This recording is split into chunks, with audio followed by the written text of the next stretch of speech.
The excavation team sees a pipe going into the ground in the middle of the dense forest.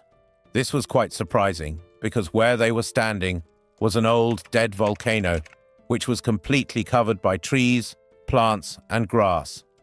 To see inside the pipe, it was decided to send a night vision camera.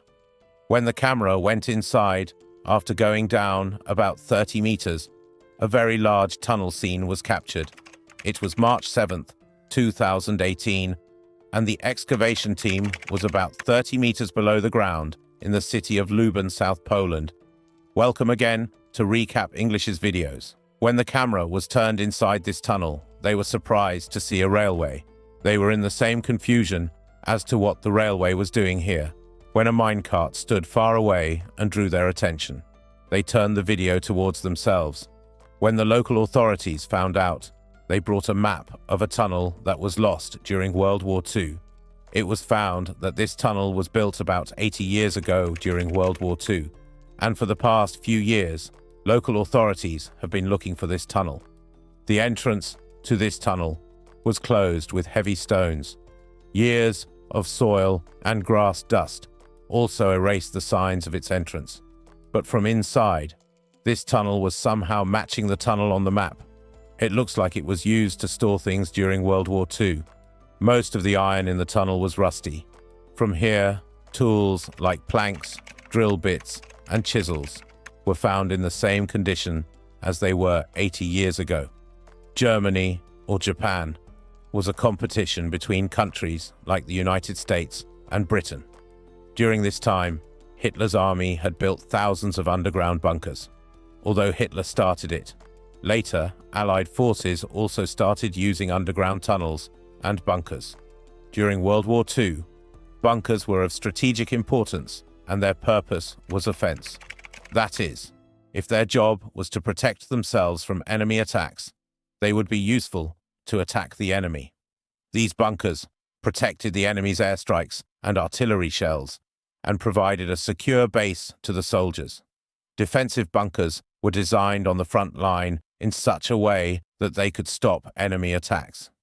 Like Germany's Atlantic Wall, which was a strong obstacle against the attacks of Allied forces. Some bunkers were also used for planning, from where the commanders secretly managed their operations. Like Germany's Atlantic Wall, which was a strong obstacle against the attacks of Allied forces. There were so many underground bunkers and war rooms constructed in World War II that it is still not possible to count them, because thousands of them are still buried underground. It is said that in World War II, Allied powers and Axis powers spent so much on underground bunkers that there was a shortage of iron and cement in the world. According to an estimate, it took about 500 billion to 1 trillion to build all these bunkers. In the 20-year war in Afghanistan, the US spent $300 million a day to build bunkers in World War II. This is the expense that was only in construction. It is difficult to estimate the expense of manpower, logistics, and ammunition in World War II. Let's go into the depths of history and learn about a few bunkers. The Atlantic Wall was a very large coastal defense system, which was built by Nazi Germany during World War II. It was spread over the coastline of Europe for 2,400 miles, or 3,800 kilometers, whose purpose was to avoid the attacks of Allied forces from the sea. Between 1940 and 1944, this system consisted of thousands of bunkers, ammunition depots, and forts. At that time, Hitler had control over many areas of France. A part of the Atlantic Wall was also spread out in the northern France area of Normandy, where an artillery battery named Launches-sur-Mer was installed. These bunkers were designed to face heavy bombardments and to deliver defensive fire during attacks. Speaking of Norway, its lower part could have been used to stop the Allied forces coming from the North Atlantic Ocean. That's why Hitler had dug some parts of the Atlantic Wall here as well. Fortresses like Christiansand used to protect the naval routes here. In addition to this, the Netherlands was also under Nazi control at that time, and here, thousands of safari-like bunkers were built on the coast of the North Atlantic. Nazi Germany's entire Atlantic Wall, which included underground bunkers, depots, tunnels, artillery batteries, and forts, was built by a German engineer named Fritz Todd. 260,000 workers, most of whom were prisoners, were forced to build all these structures in just 2 to 4 years. Even today, some parts of the Atlantic Wall are present as historical monuments, which give a sense of the engineering of World War II and the expenses incurred on it. When Hitler built the Atlantic Wall, there was no doubt in the minds of the Allied powers how difficult it would be for them to face in the future. Then, in 1942, an incident occurred that opened the eyes of the United States and Britain. The Canadian forces, which were part of the Allied powers, planned an attack on the French territory of Dieppe, which is now known as the Dieppe Raid. The purpose of this attack was to understand the Atlantic Wall built by Hitler, how it works. These strong concrete bunkers failed the Allied attack badly. Allied troops, who were trying to land on the coastline, became the target of Nazi Germany's powerful crossfire. This was a big shock for the Allied forces, because they did not expect the strength of the Atlantic Wall. 6,000 Allied soldiers came in this mission, of which 3,600 were either killed or captured by the Nazis. After the DI parade, the Allied forces realized that if they wanted to successfully attack Hitler's government, they would have to invest a lot in the planning of bunkers and defense systems. Therefore, along with the United Kingdom, France, and the Soviet Union, a lot of money was spent on the construction of bunkers and tunnels in Canada. Churchill War Rooms was an underground complex built in London. It was the headquarters of British Prime Minister Winston Churchill during World War II. This complex was specially designed to be protected from Nazi Germany's airstrikes. The French Maginot Line, which was built after World War I, also had new underground bunkers and tunnels built here. France was sure that this system would protect them. But in World War II, Germany sidelined the Maginot Line and captured France on the way to Belgium. In the other corner of the world, Japan, which was World War II, also lost hundreds of underground bunkers. There was a network under the Iwo Jima, which included hidden artillery positions, storage rooms, and living quarters. These tunnels were used for surprise attacks during the Allied forces' attack. The bunkers and tunnels of Okinawa were larger and more complex, where thousands of Japanese soldiers were positioned for defense and resistance. This defense system was designed to delay Allied invasions and to remove as many of them as possible from the threshold of death. During World War II, the engineering of the bunkers built in all countries was no less than a miracle. First of all, the time of war. On top of that, the shortage of everything, and along with all these challenges, there was a danger of an airstrike in every passing moment. On top of that, in the construction of underground tunnels, the workers suffocated to death. But despite all these challenges, thousands of bunkers were not only built, but many of them are still hidden under the ground in the same condition, especially those built in Axis power countries.